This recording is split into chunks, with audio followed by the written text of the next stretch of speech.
Salutations à toutes et à tous, bon dimanche. Peut-être que vous êtes devant votre petit déjeuner ou au goûter et que vous vous apprêtez à boire un verre de lait. Auquel cas, ça tomberait très bien puisque l'histoire du jour s'intitule « La vache de la brique de lait ». C'est une histoire de Sophie Adriaansen, illustrée par Mayana Itoiz et c'est édité par Frimousse, que l'on remercie puisqu'ils nous permettent de lire leurs histoires. Alors à votre avis, quelles aventures il va lui arriver à cette vache de la brique de lait? Eh bien, il n'y a qu'une seule façon de le savoir, c'est d'écouter l'histoire. Il y a une vache dans la brique de lait. Aucun doute possible. Sur la boîte des petits pois sont dessinés des petits pois. Sur la boîte de sardines sont dessinées des sardines.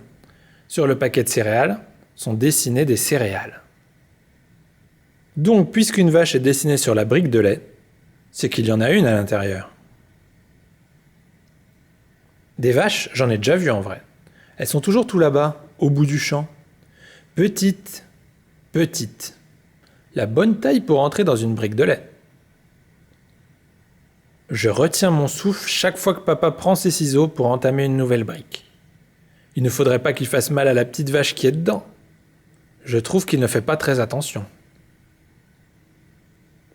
Quand on verse le lait dans mon bol, je me penche toujours pour voir si je n'aperçois pas la patte, la queue ou le museau de la vache. Mais je n'y suis encore jamais parvenu. Je regarde aussi par le trou que papa a découpé avec ses ciseaux, mais on n'y voit rien du tout. Il fait noir dans une brique de lait, pire qu'une nuit sans lune. Je m'étonne que la vache de la brique de lait ne meugle jamais. Lorsque je passe devant le frigo, je tends l'oreille. Rien.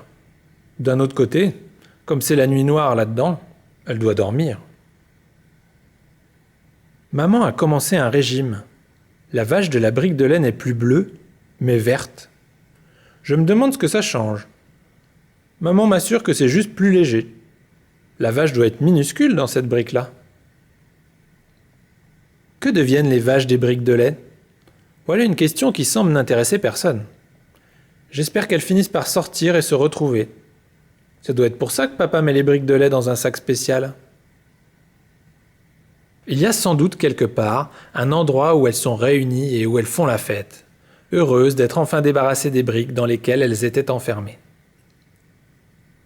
Parce que je sais une chose, c'est qu'avec les vaches, on n'est jamais à l'abri d'une surprise. Il y a une vache dans la brique de lait. Valeur nutritionnelle, 2 vaches sur 3 en énergie, 1 vache sur 3 en céréales. 3 vaches sur 3 en vaches, 1 vache sur 3 en petits pois, 1 vache sur 3 en sardines, et 3 vaches sur 3 en calcium. Fin.